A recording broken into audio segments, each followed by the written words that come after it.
Now. Good morning and welcome to the West Valley Unitarian Universalist Church in Glendale, Arizona, and welcome to our Zoom church service.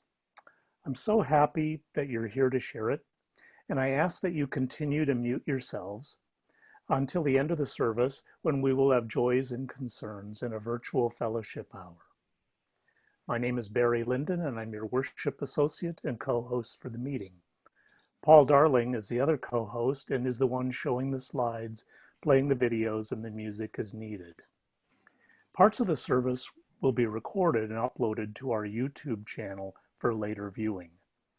Due to copyright issues, some of the music will not be recorded, and we will also stop the recording prior to doing our joys and concerns at the end of the service.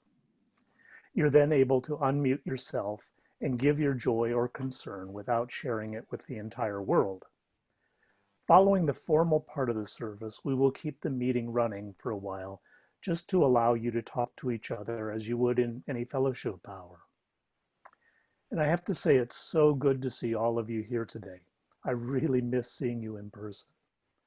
While we're not in the same space, I hope that all of us can find the connection that we have missed so much during the past few months. While this service is remote, I want to emphasize that our connections are not. We still share our social and spiritual connections, but in a different way. Unfortunately, we cannot sing hymns together as the lag between our various microphones will make a hash out of the hymns. And likewise, we won't be able to, we will continue to mute everyone as we jointly recite our covenant and our mission statement. As I noted, joys and concerns will be at the end of the service. I haven't received any announcements for today.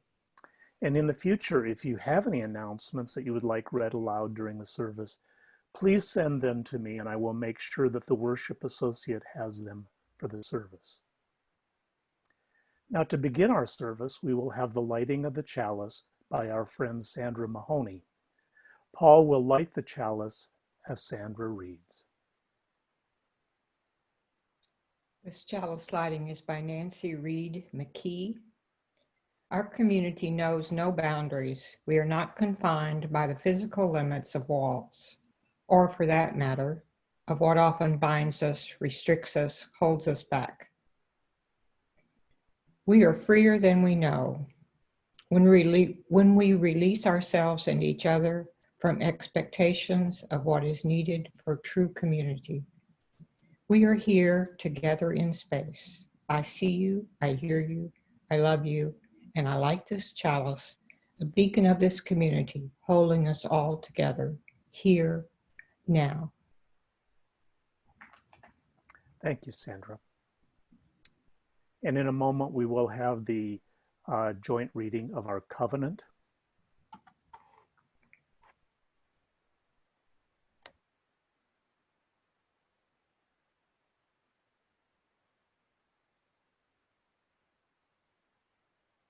In some denominations, there's a creed that must be agreed to when joining. Since our beliefs are so diverse, we don't have that. Instead, we have a covenant which describes how we agree to behave within this community. These really are the only beliefs we must ascribe to. Please join me in reading our covenant. Love is the doctrine of our congregation. The quest for truth is our holy right, and service is our prayer. To dwell together in peace, to seek knowledge and freedom, to serve humankind in friendship.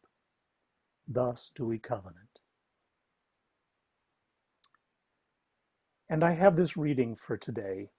It's called Psalm 23 for this moment by Kevin Tarsa. May I remember in this tender moment that love is my guide, always shepherding me toward the ways of openness and compassion. I have what I need, really, with love at my side, above me, below me, in front of me, behind me, inside every cell of me, love infused everywhere. just when the weight of the world I inhabit threatens to drop me in place and press my hope down into the ground beneath me, love invites me to rest for a gentle while and leads the center of my soul to the quiet, still restoring waters nearby that somehow I had not noticed. And so love, quietly, sets me once again on its tender and demanding path. Even when the walls close around me and the cries of death echo through untold corners, gripping my heart with fear and sadness, I know that all will be well, that I will be well, when love whispers near to me, glints at the corner of my eye, rests with gentle and persistent invitation upon my shoulders. Yes, love blesses me, even as the sources and symbols of my pain look on. Love blesses me from its infinite well, and I turn and notice that goodness and kindness and grace follow me everywhere, everywhere I go. I live in a house of love, love that will not let me go. I live in a house of love and always will. This prayer, Psalm 23, casts in the language of love, was written for the 2017 GA memorial service in honor of former UUA moderator Jim Key. And again, it was by Kevin Tarsa. We will now have our offering. This is by Margaret Weiss. The church is not a place, it is a people. The church is not only a steeple above the tree line, streets and cars, rather, it's a people proclaiming to the world that we are here for the work of healing and of justice. The earth is not walls built stone upon stone, held together by mortar, but rather person linked with person, linked with person, all ages and genders and abilities. A community built on the foundation of reason, faith, and love. The church is not just a set of doors open on Sunday morning, but the commitment day after day and moment after moment of our hearts creaking open the doors of welcome to the possibility of a new experience and radical welcome. The church is not simply a building, a steeple, a pew. The church is the gathering together of all the people and experiences, and fear, and love, and hope in our resilient hearts. Gathering however we can to say to the world, welcome, come in, lay down your heartache, and pick up hope and love. For the church is us, each and every one of us, together, a beacon of hope to this world that so sorely needs it. Even though our church is not just a building, it is also a building and a set of programs. These continue to take money even though we're apart. We will now have our offering. If we're to remain a vibrant part of your life, we need to still pay our pledges and take in money. As Joe is playing our offertory, you may use this time to write checks to be mailed to the church or to make a contribution to the PayPal account, which will be shown in the chat to the right of the screen. Paul?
Thank you, Joe and Paul, and thank you all for your generosity. Our speaker today is Randy Nowell, who is a longtime member here and was president of our congregation at one point. He currently lives in California and is national manager of customer service and parts for Mazda Motors of America. He is a Buddhist priest in the Rinzai Zen tradition and is a 6-time, hopefully soon a 7-time, depending on the virus, Ironman triathlete. Randy? Thank you, Barry. Good morning. I appreciate the opportunity to be with you all today. It's been so long since I've seen many of you. I really was happy to see so many familiar faces as we led up to the service this morning. So thanks again. The last time that I spoke, I was trying to remember, at West Valley UU, was actually, I was there in town for my son's wedding. He was married in what was at that time your brand new sanctuary building on Saturday, October 31st of 2015. So the next morning I spoke about the Buddhist spiritual practice of chanting and recitation, and it was a lot of fun. And I apologize that I haven't been back in the intervening 5-ish years, but when I heard from Barry that there was an opportunity to speak with you all again, and that it wouldn't require travel to Phoenix, since we're all basically practicing hermits right now for the past 6 months and probably the next 6, who knows. I knew I had to take advantage of the opportunity, and it's because, well, I love talking about Buddhist practice and principles, and I love the West Valley Unitarian Universalist Church and my church family there. So it's pretty simple. It was easy for me to say yes. And Barry told me that you're exploring a theme this summer, and the theme was compassion. And when he asked if I'd like to talk with you about the Buddhist view of compassion, I said yes, I would. So thank you, Barry. Compassion in Buddhism is embodied in the concept of the Bodhisattva.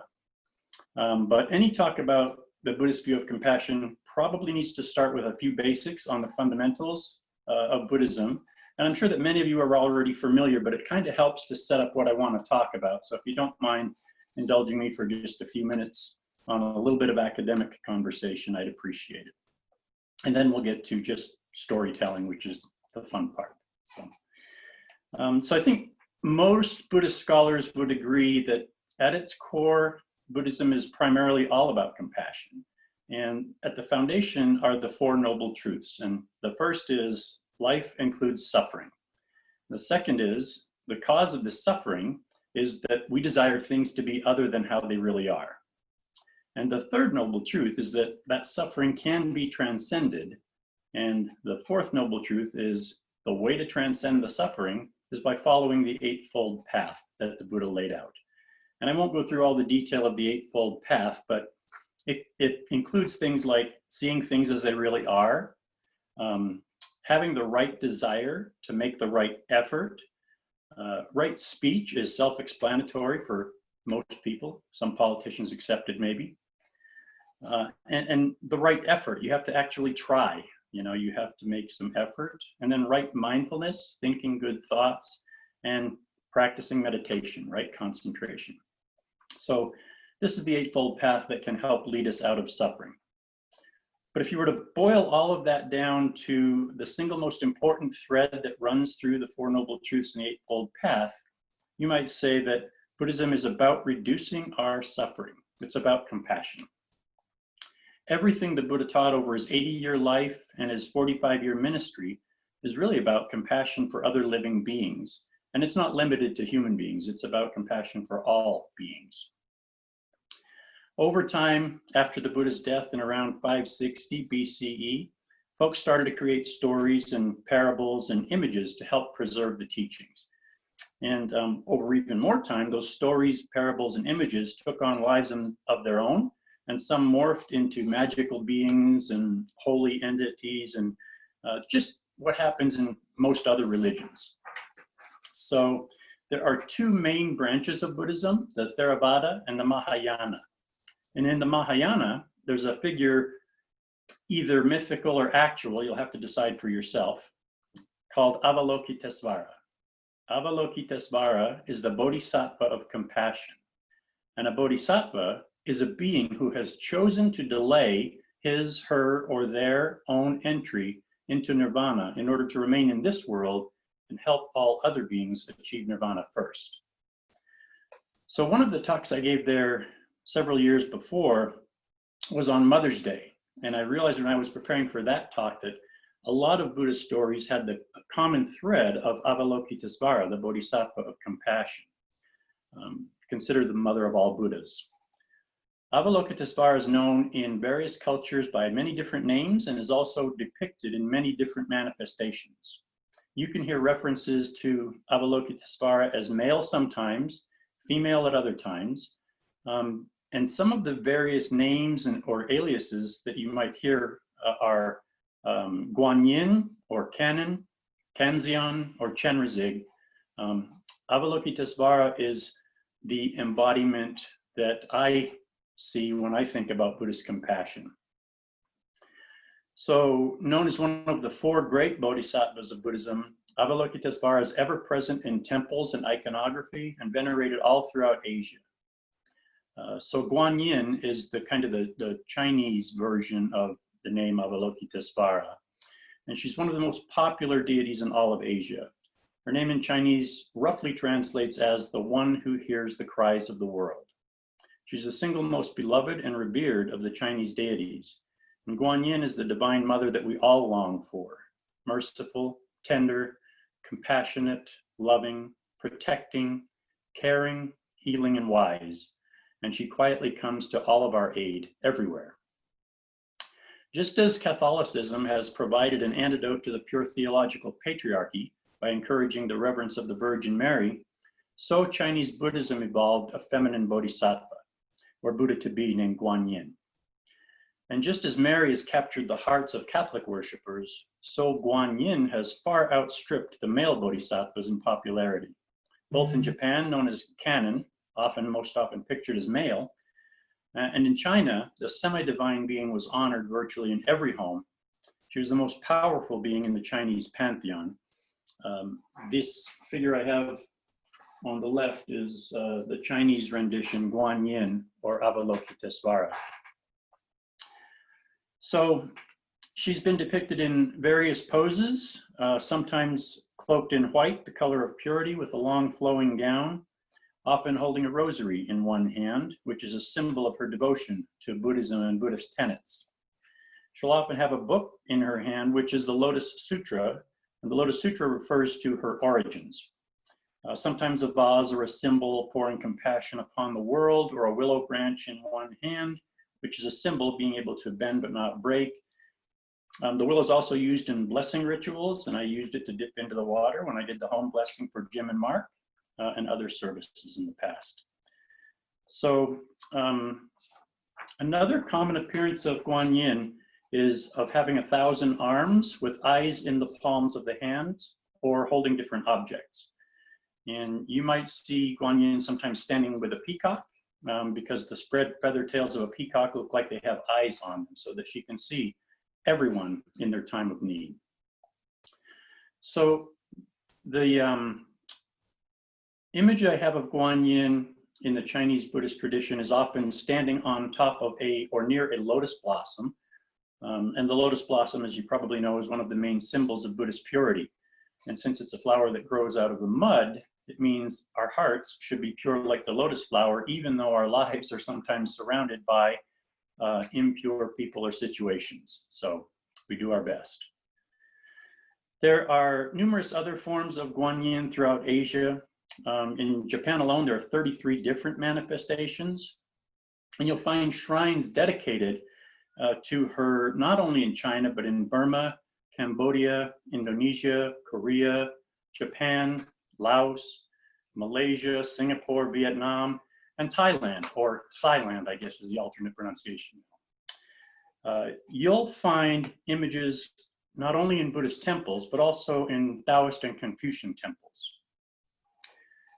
Guanyin is a bodhisattva, and as I mentioned, a bodhisattva literally means an enlightened being who has chosen to delay his, her, or their own entry into nirvana in order to remain here in this world and instruct others until all beings are enlightened.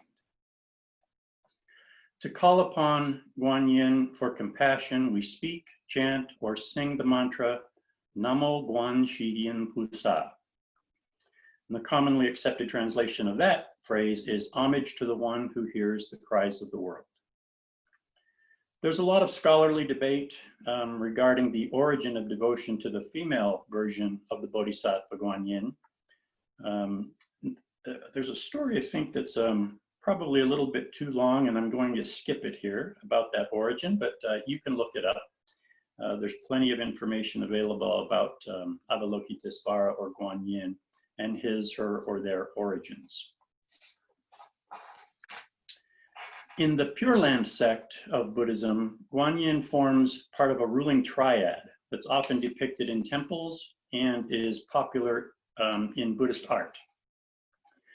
So in the center is the Buddha of infinite light, Amitabha, or Amitofo in Chinese, Amida in Japanese.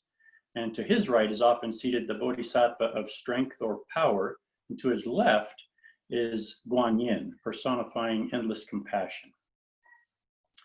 In Buddhist theology, Guanyin is sometimes depicted as the one who's responsible for guiding people to Amitabha's Western paradise, or the Pure Land, the land of bliss where people may be reborn to receive continued instruction toward the goal of enlightenment and perfection. The journey to the Pure Land is frequently represented in woodcuts, showing boats full of Amitabha Buddhist followers under Guanyin's captainship. Amitabha Buddha is a beloved figure in the eyes of Buddhists, desiring to be reborn in his Western paradise to obtain freedom from the wheel of rebirth. The father of Guanyin is often said to have been Amitabha Buddha.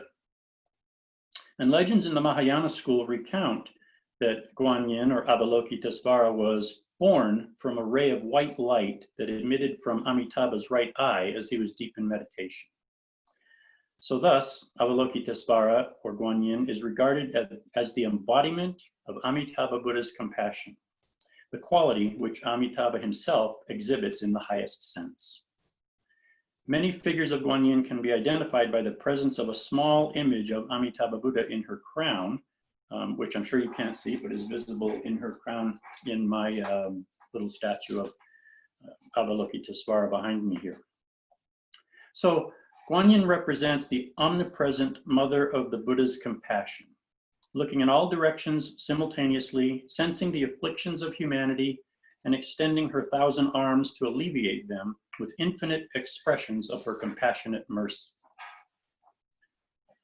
The Great Heart of Wisdom Sutra is probably the most famous and widely known of all Buddhist scriptures, and it really is just the story of Avalokitesvara, the Bodhisattva of compassion. So I want to read you that short scripture now. Avalokitesvara Bodhisattva, when practicing deeply the Prajna Paramita, receives that all 5 skandhas are empty and is saved from all suffering and distress. Shariputra, form does not differ from emptiness. Emptiness doesn't differ from form. That which is form is emptiness, and that which is emptiness, form. The same is true of feelings, perceptions, impulses, and consciousness. Shariputra, all dharmas are marked with emptiness. They do not appear or disappear. They are not tainted or pure, do not increase or decrease. Therefore, in emptiness, there's no form, no feelings, perceptions, impulses, or consciousness. There's no eyes, no ears, no nose, no tongue, no body, and no mind. No color, no sound, no smell, taste, touch, object of mind, no realm of eyes, and so forth, until no realm of mind consciousness. There's no ignorance and no extinction of it, and so forth, until no old age and death, and also no extinction of old age and death. There's no suffering, no origination, no stopping, no path, no cognition. Also no attainment with nothing to attain. The Bodhisattva depends on Prajna Paramita, and his mind is no hindrance. Without any hindrance, no fears exist. Far apart from every perverted view, he dwells in nirvana. In the 3 worlds, all the Buddhas depend on Prajna Paramita, and they attain Anuttara Samyak Sambodhi. Therefore know that Prajnaparamita is the great transcendent mantra, the great bright mantra, the utmost mantra. It is the supreme mantra which is able to relieve all suffering and is true, not false. So proclaim the Prajnaparamita mantra, which says, Gate, Gate, Paragate, Parasamgate, Bodhisvaha. So that's a lot of talk about kind of the scholarly and historical background on compassion in the Buddhist tradition, and Avalokitesvara, the bodhisattva of compassion. But the Buddha would tell us that compassion should be thought of as a verb, not a noun. It's an act, not a state. So we can't simply feel compassion, we need to act with compassion. So let's talk about what that looks like in the real world in the 21st century. So I want to tell you 3 quick stories.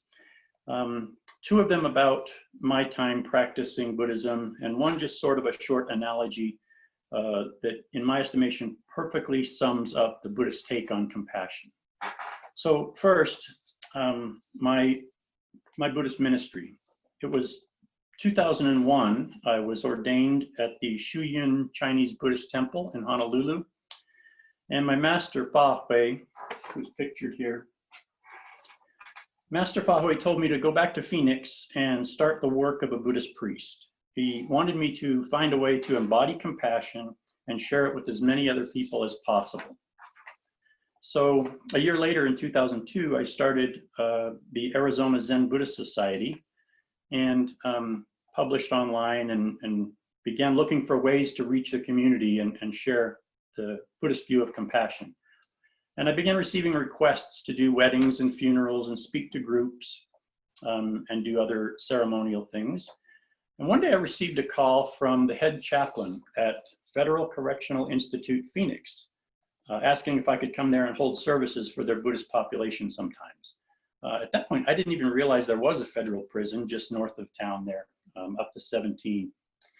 But I went through that process, had to do a background check and all of that, and then go through some training to understand, that you're going into a high security federal prison. You're going to be in a room by yourself with inmates. These are some of the warnings and things to look for. Here's what you can expect. And I remember the first time I actually went in for the service after several months of going through the background checks and training. I wore my Buddhist robes. I carried a couple of books with me, went through the metal detector, and I remember the sound of the iron doors slamming behind me as I was on the other side.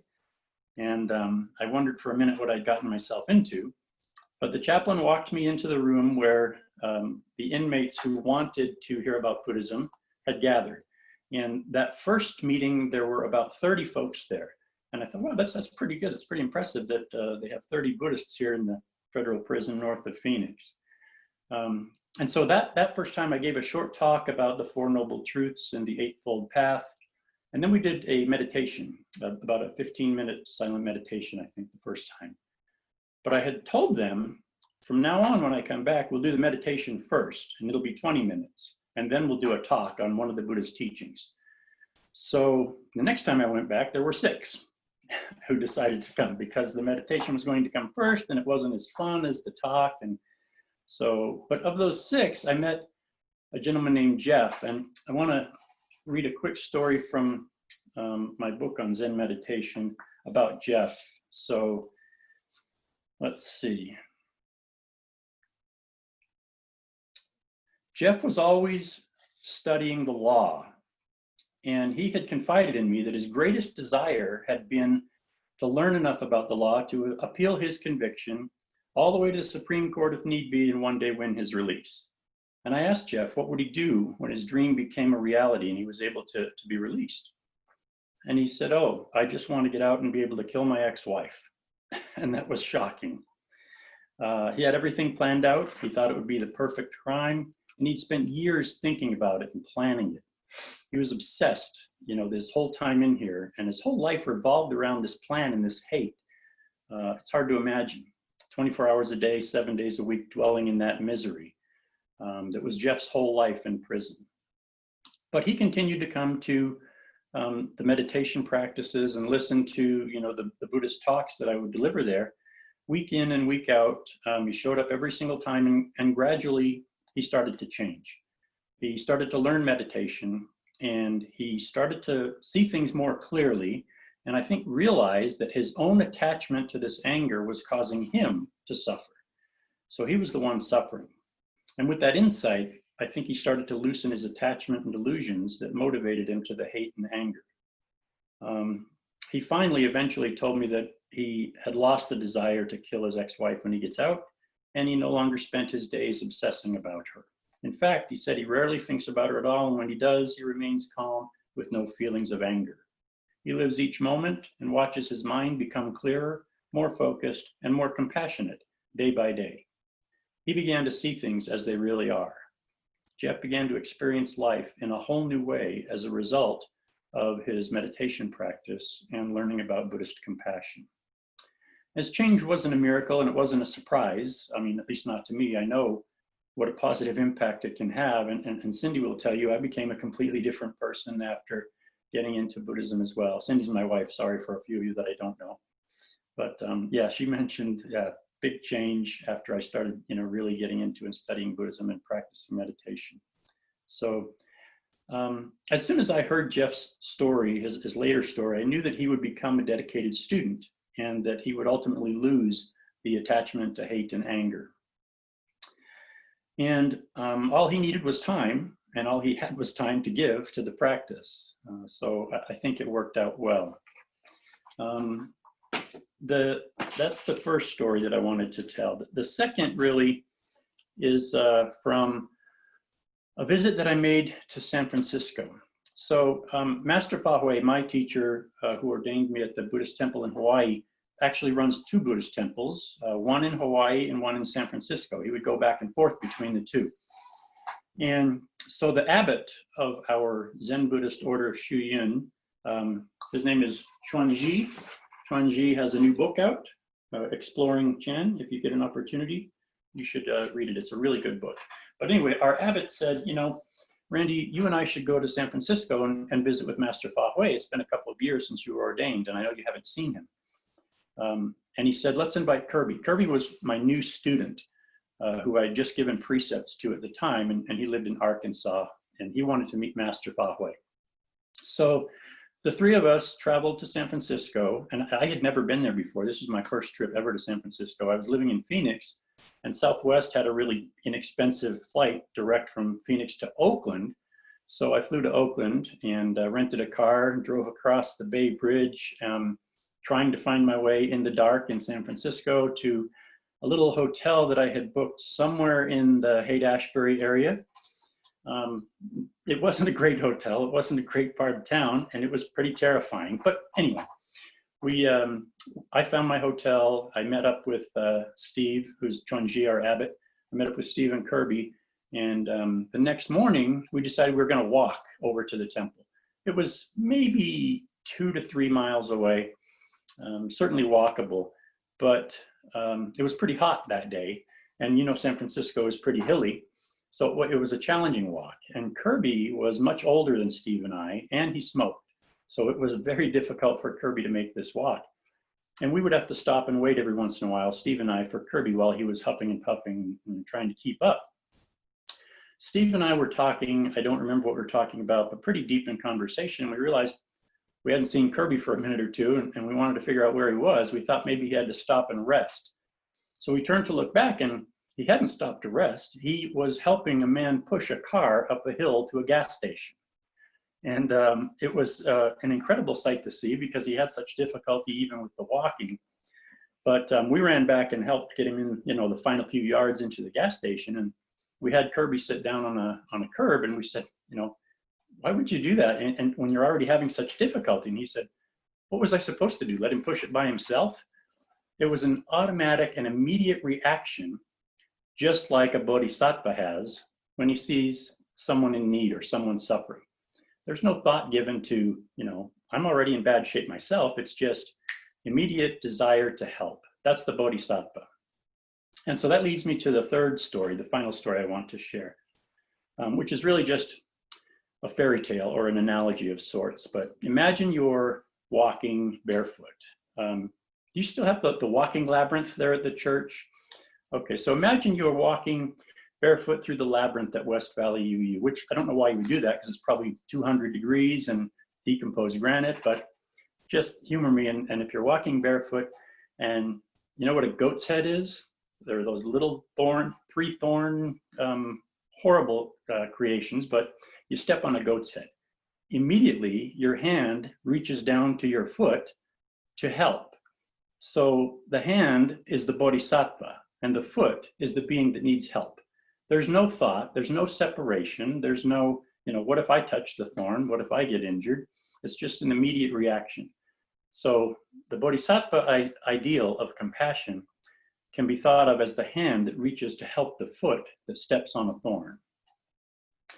So really these three stories are all just kind of my attempts to point to the fact that Buddhism doesn't just include compassion, it literally is compassion. And so I want to end with this thought that I want to leave you with. Everything the Buddha taught can be summed up in two words: exert compassion. Thank you.